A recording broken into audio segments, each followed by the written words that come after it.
হরে কৃষ্ণ সুধীবর ভক্তিবৃন্দ। এখন আমরা পাঠ করব বিজয়া একাদশী তিথি। আজকে বিজয়া একাদশী, সেই একাদশীর মাহাত্ম্য আমরা এখন পাঠ করব। তো বলা হয়েছে, স্কন্দ পুরাণে যুধিষ্ঠির শ্রীকৃষ্ণ সংবাদে এই ফাল্গুন মাসে কৃষ্ণপক্ষিয়া বিজয়া একাদশী সম্বন্ধে বর্ণিত হয়েছে। ধর্মরাজ যুধিষ্ঠির পরিপ্রশ্নের উত্তরে শ্রীকৃষ্ণকে বললেন, হে মহারাজ, এই একাদশীর নাম বিজয়া।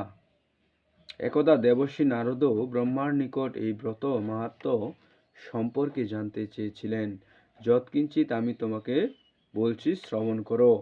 পিতৃসত্য পালনের জন্য অযোধ্যাধিপতি রামচন্দ্র জন্মদাতা সীতা এবং অনুজ লক্ষণ সহ 14 বর্ষকাল বনবাস করেছিলেন।